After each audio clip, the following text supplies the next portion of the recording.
নমস্কার। শ্রীযুক্ত সুন্দররাম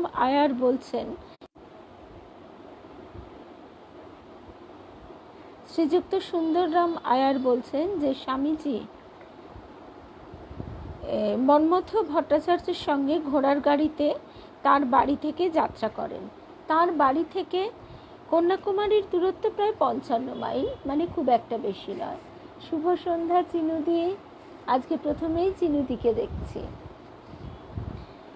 তখন মোটর গাড়ি প্রচলিত না হলেও গরুর গাড়িতে তৃতীয় দিনে বা ঘোড়ার গাড়িতে দ্বিতীয় দিনে সেখানে পৌঁছানো সম্ভব ছিল। এত কাছের জায়গা পিছনে ফেলে স্বামীজি কেন হঠাৎ রামেশ্বর চলে গেলেন, আবার উল্টো পথে কন্যাকুমারী দর্শন করলেন, সে কথা কিন্তু জানা যায় না। আমাদের ধারণা মন্মথবাবু ও স্বামীজি একই সঙ্গে কন্যাকুমারীতে গিয়েছিলেন। পরে স্বামীজি সেখানে ছিলেন এবং বিলাসপুরের দিদি শুভ সন্ধ্যা।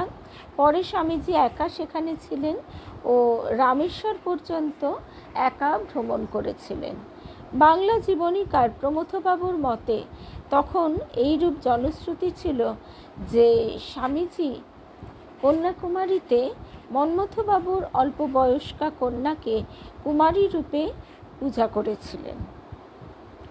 মালায়ালাম ভাষায় প্রকাশিত প্রবুদ্ধ কেরালাম নামক পত্রিকায় এক প্রবন্ধে লেখা আছে, 1892 সালের 22 ডিসেম্বর স্বামী বিবেকানন্দ নাগরকোয়েল অভিমুখে যাত্রা করেন।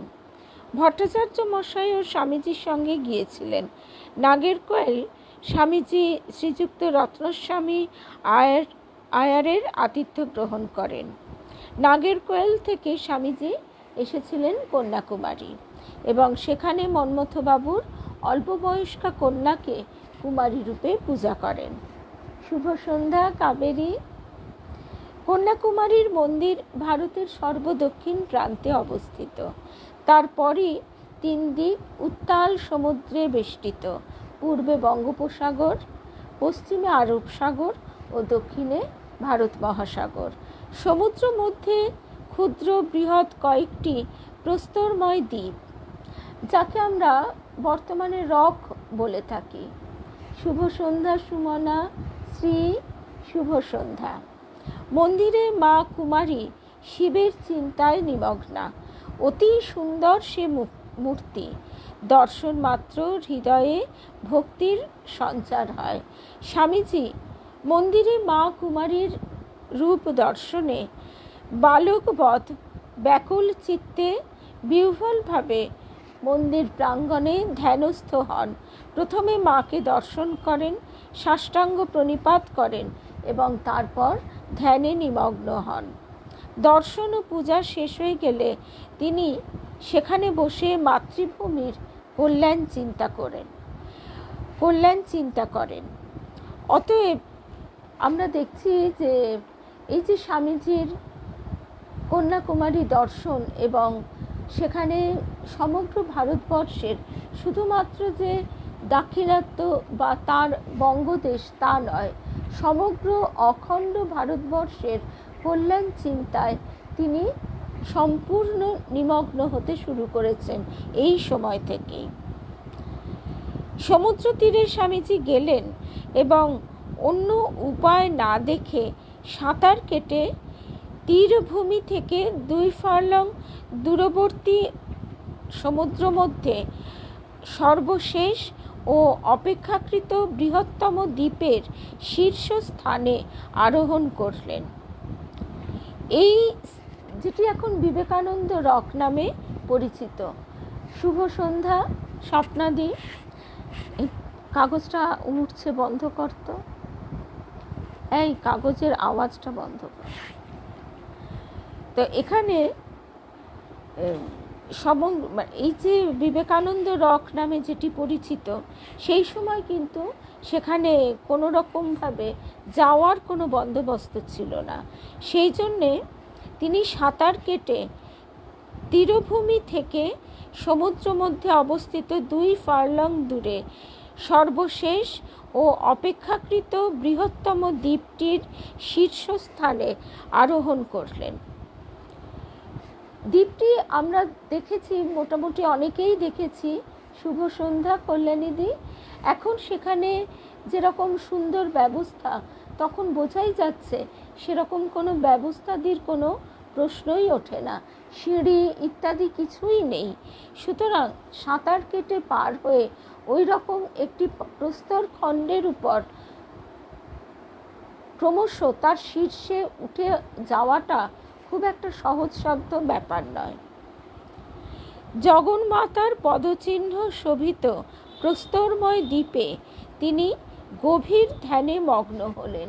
যারাই বিবেকানন্দ রক দেখেছেন তারাই জানেন সেখানে একটি পাথরের চিহ্ন, মানে পদ চিহ্ন আছে, যেটি বলা হয় কুমারী মায়ের চরণ চিহ্ন, এবং সেখানে একটি মন্দির নির্মিত হয়েছে। এইভাবে সমস্ত রাত কেটে গেল। তার চিন্তার বিষয় ছিল বহু ধর্মের জন্মস্থান ও মিলনক্ষেত্র পুণ্যতীর্থ ভারতবর্ষ। ভারতের গৌরবময় অধ্যাত্ম মহিমা উজ্জ্বল যে অতীত, সেই অতীতের চিন্তাও যেমন তিনি করেছেন, তেমনি দুঃখ দারিদ্র্য নিমগ্ন হতবীর্য হত গৌরব হতাধ্যাত্ম সম্পদ, মানে আধ্যাত্ম সম্পদ সমস্ত হত হয়েছে, এই রকম অবস্থা বর্তমানের। সেই সময়ের কথাও তিনি চিন্তা করছেন এবং তিমিরাচ্ছন্ন অনিশ্চিত ভবিষ্যৎ। ভারতের এই লুপ্ত গৌরব কি পুনর্বার সুপ্রতিষ্ঠিত করা সম্ভব? শুভ সন্ধ্যা কেয়া কল্যাণীদি। যদি সম্ভব হয় তবে সে কি উপায়? তখনও ভারতবর্ষ ব্রিটিশ পদানত। পূর্ব হতে পশ্চিম এবং উত্তর হতে দক্ষিণ পর্যন্ত সমগ্র ভারত ভূমি তিনি পর্যটন করে এসেছেন। তিনি ঋষির সুদূর প্রসারী দৃষ্টি নিয়ে আবিষ্কার করেছেন গৌরবের উচ্চ শিখরে অধিরূঢ় ভারত কেমন করে অবনতির নিম্নতম স্তরে নেমে এলো। অতীতের সেই বিশ্লেষণপূর্ণ স্মৃতির সঙ্গে সমুদিত হলো বর্তমান ভারতের প্রত্যক্ষদৃষ্ট বাস্তব রূপ, আর মন খুঁজে বেড়াতে লাগলো ভবিষ্যতের পথ। সেই নির্জন দ্বীপে ধ্যানমগ্ন সন্ন্যাসীর হৃদয়ে জাগরুক রইল একটি মাত্র চিন্তা, ভারত ও ভারতের ভাগ্যবিধাতার অভিপ্রায়। তখন তিনি আর নিজের আধ্যাত্মিক চিন্তার বিষয়ে একেবারেই চিন্তিত নন। সেই যে তাকে ঠাকুর বলেছিলেন, সেই কবে ভেবেছিলাম তুই বটগাছ হবি, আস্তে আস্তে সেই বটগাছটি অঙ্কুরোদ্গম তো হয়েই গেছে, এবার আমরা দেখছি তার ধীরে ধীরে ডালপালা মেলা। তিনি ভাবতে লাগলেন এ হেন পরিস্থিতিতে কিরূপ ব্রত তার পক্ষে গ্রহণীয় হতে পারে এবং সে ব্রত কেমন করে উদযাপিত হবে। সে চিন্তা পরার্থে উৎসৃষ্ট প্রাণ সন্ন্যাসীকে এক আমূল সংস্কারক, সুমহান সংগঠক ও শক্তিমান আত্মানুভব সম্পন্ন দেশ ও নায়কে রূপান্তরিত করল। তখন যেহেতু ভারত মাতা ব্রিটিশের পদানত শৃঙ্খলাবদ্ধ, তখন সাধারণ মেধা থেকেও উচ্চ মেধা সম্পন্ন দৃষ্টিতেও প্রথম যে কথাটি মনে হওয়া স্বাভাবিক যে ভারত মাতার শৃঙ্খল মোচন করাই আমাদের প্রথম কাজ। কিন্তু আমরা জানি যে বহু দেশের জন্য উৎসর্গীকৃত প্রাণ ভারতবর্ষের স্বাধীনতা লাভের পরও বলেছেন, আমরা কি এই রকম স্বাধীনতা চেয়েছিলাম? তারা সেই স্বাধীনতা যেভাবে যে প্রাণীর বিনিময়, যে রক্তের বিনিময় পেয়েছেন, সেই স্বাধীনতার মূল্য আমরা কতটুকু দিয়েছি? সেই জায়গা থেকেই আমরা স্বামীজির চিন্তাধারার কতদূর সুদূর প্রসারতা সেইটি অনুভব করতে পারি, যে তিনি কিন্তু এই সময়ে যেটি প্রধান চিন্তা ভারতের শৃঙ্খল মোচন, সে কথা তিনি ভাবলেন না।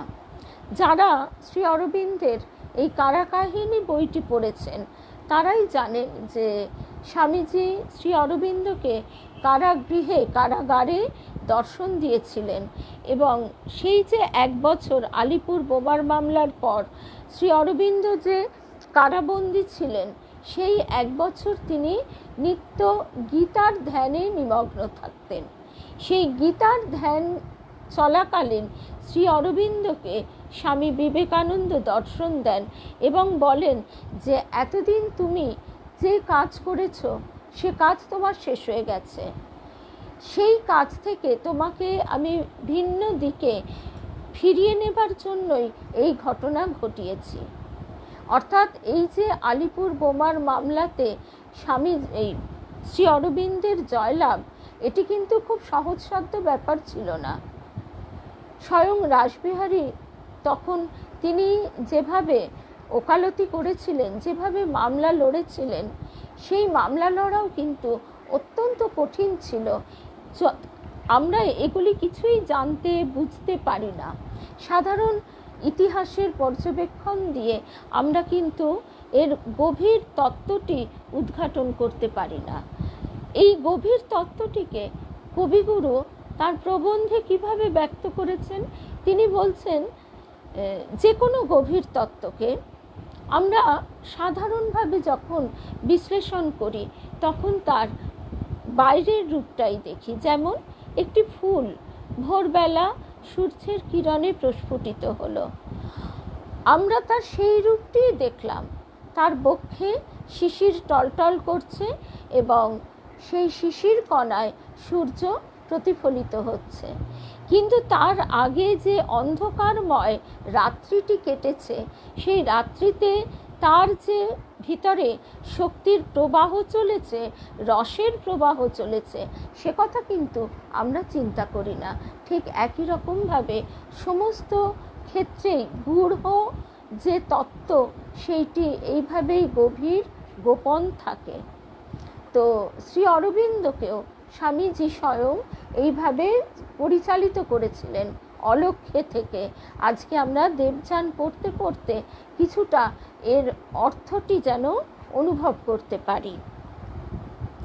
তা এখানেও তাই দেখছি, স্বামীজি তখনও তার আমেরিকায় যাওয়া কোনো রকমভাবে সেভাবে কিছুই দানা বাঁধেনি। সেই অবস্থায় তিনি আকুলভাবে কুমারী মায়ের সামনে বসে তার সর্বস্ব দিয়ে কুমারী মায়ের যে ধ্যান করছেন, প্রার্থনা করছেন, অখণ্ড ভারতবর্ষের মঙ্গল চিন্তা করছেন, তারই রূপ এবার আমরা দেখতে পাচ্ছি।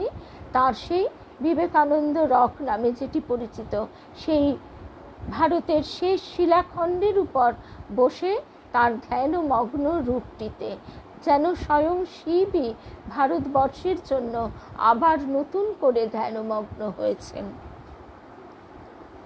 তিনি তখন বঙ্গদেশ, আর্যাবর্ত অথবা দাক্ষিণাত্যের কথা না ভেবে অখণ্ড ভারতেরই ভাবনায় মগ্ন রইলেন।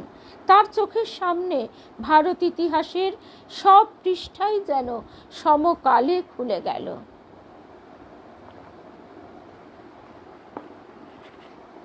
আর অন্তরে উদ্ভাসিত আধ্যাত্মিক আলোক সম্পাতে তা তিনি পাঠ করতে গিয়ে পেলেন ভারতীয় ধর্ম ও কৃষ্টির ভবিষ্যৎ সম্ভাবনার একখানি পূর্ণ ও অত্যুজ্জ্বল চিত্র।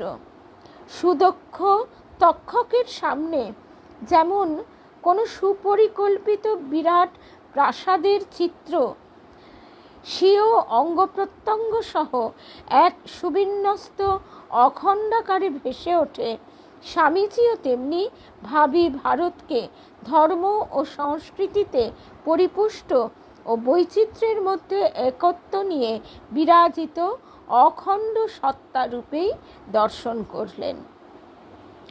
অর্থাৎ একজন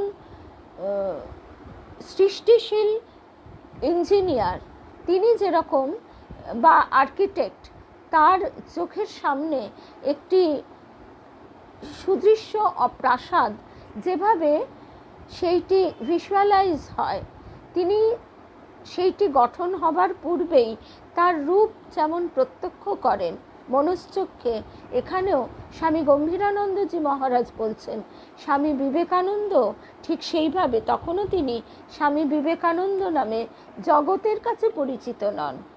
স্বামীজি নামেই মোটামুটি তখন তাকে সবাই সম্বোধন করত।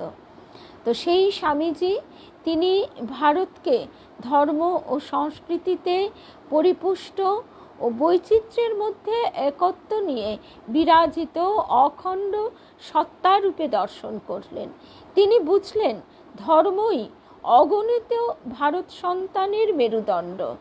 তাকে তার শান্ত সমাহিত বিশুদ্ধ চিত্তে এই বাণী ধ্বনিত হলো যে প্রগাঢ় আধ্যাত্মিক অনুভূতি প্রভাবে ভারতবর্ষ একদিন বিভিন্ন সংস্কৃতির ও বিভিন্ন ধর্মের জন্মভূমি ও মিলন ক্ষেত্রে পরিণত হয়েছিল, একমাত্র সেই অনুভূতি বলেই পুনরুত্থান ও পুনঃপ্রতিষ্ঠা সম্ভবপর। আমরা নিজেরাই ভাবলে বুঝতে পারি যে এই ভারতবর্ষের বিভিন্ন প্রান্তে বিভিন্ন ভাষাভাষী মানুষ বাস করছেন। তাদের আলাদা আলাদা ধর্মবোধ, আলাদা আলাদা ইতিহাস, বিভিন্ন পোশাক, বিভিন্ন খাদ্যাভ্যাস, বিভিন্ন সঙ্গীত নৃত্য ইত্যাদি সংস্কৃতিগত পার্থক্য সত্ত্বেও তাদের মূল সুর একটাই। সেটি কি? সেইটি হচ্ছে আধ্যাত্মিকতা।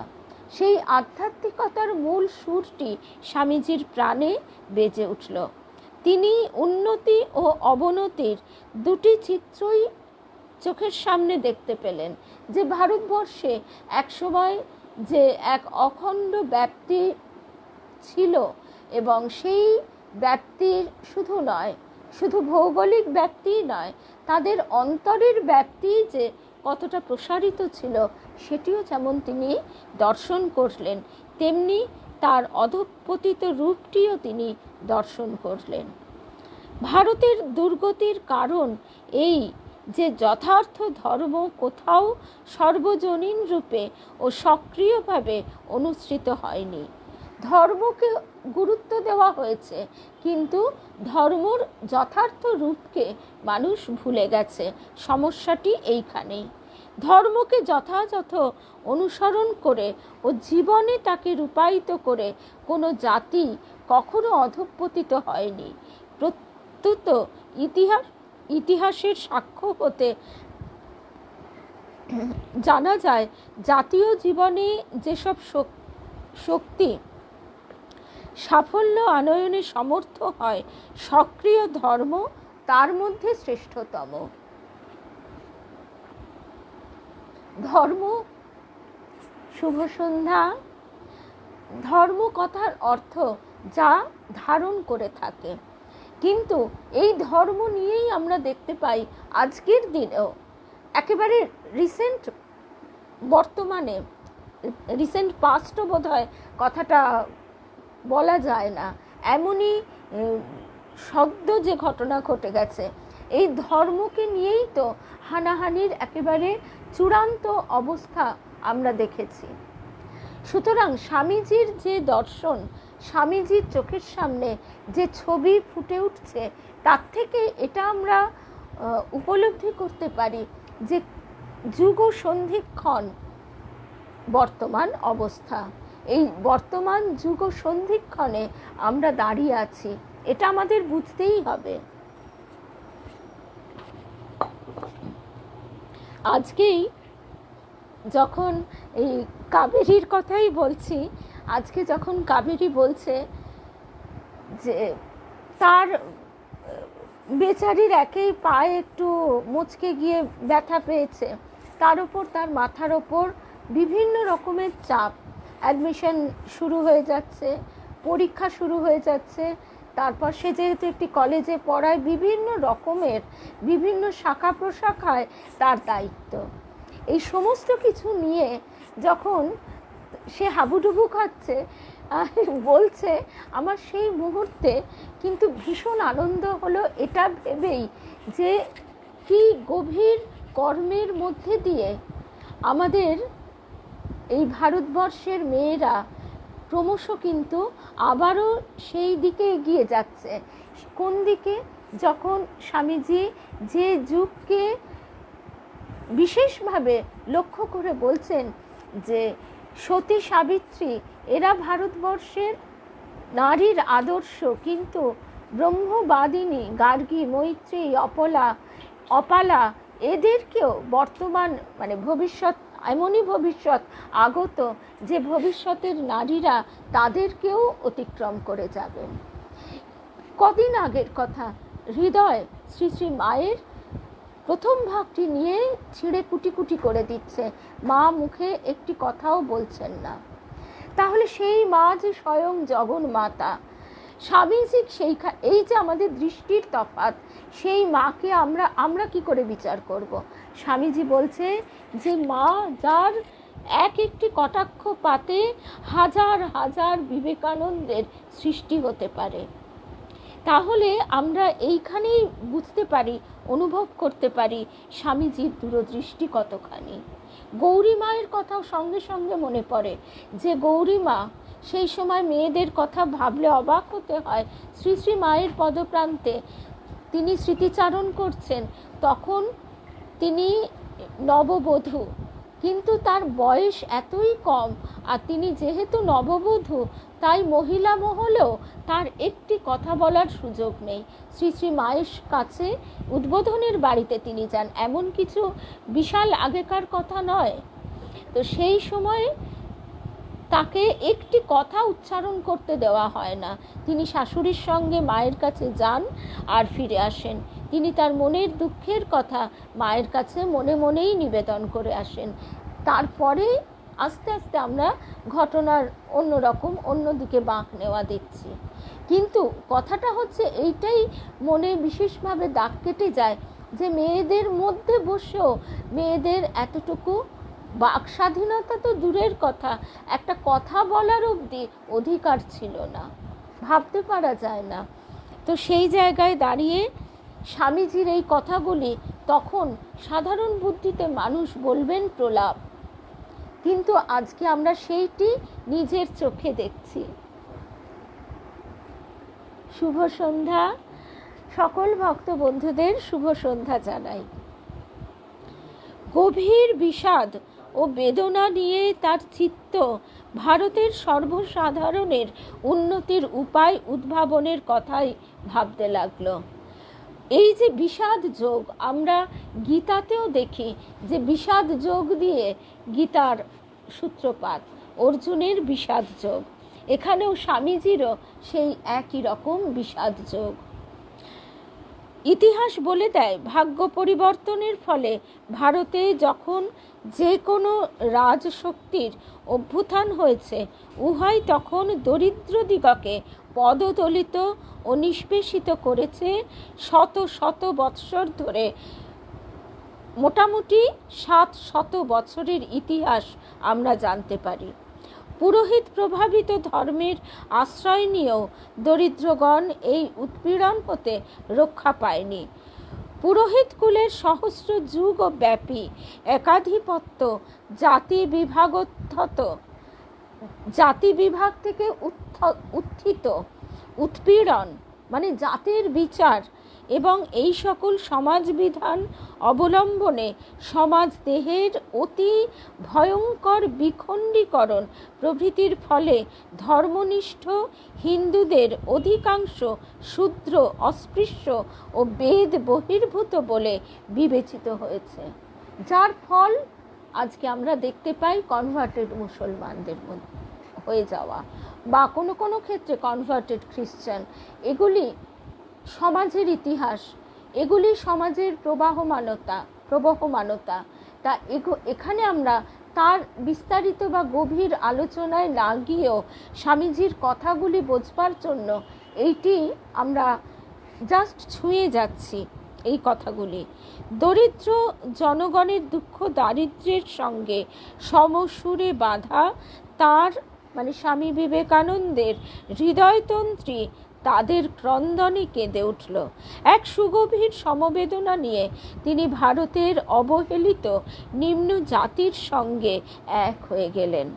তাদের ব্যথা তখন তারই ব্যথা, তাদের অপমানে তারই অপমান, তাদের ভাগ্যের সঙ্গে তারও ভাগ্য অবিচ্ছেদ্য সূত্রে গ্রথিত। যারা নিজেদেরকে ধর্মের সংরক্ষক ভেবে গর্বানুভব করেন, তারাই আবার যুগ যুগান্তর ধরে অসংখ্য জনরাশিকে পদানত করে রাখতে চান। একথা ভাবতেও তিনি মর্মাহত হলেন। ওই কালের চিন্তা কত ঐকান্তিক ও সুগভীর ছিল তার ক্ষীণ পরিচয় পাওয়া যায় পরবর্তীকালে তার একটি চিঠিতে। তিনি লিখছেন, এইসব দেখে, বিশেষত দারিদ্র্য আর অজ্ঞতা দেখে আমার ঘুম হয় না। একটা বুদ্ধি ঠাউরালুম। কুমারিকা অন্তরীপে মা কুমারীর মন্দিরে বসে, ভারতবর্ষের শেষ পাথর টুকরার উপর বসে, এই যে আমরা এতজন সন্ন্যাসী আছি, ঘুরে ঘুরে বেড়াচ্ছি, লোককে দর্শন শিক্ষা দিচ্ছি, এসব পাগলামি। খালি পেটে ধর্ম হয় না, গুরুদেব বলতেন না? ওই যে গরিবগুলো পশুর মতো জীবন যাপন করছে, তার কারণ মূর্খতা। পাজি বেটারা, মানে পুরোহিতদের বলছেন, পাজি বেটারা 4 যুগ ওদের রক্ত চুষে খেয়েছে আর 2 পা দিয়ে দোলেছে।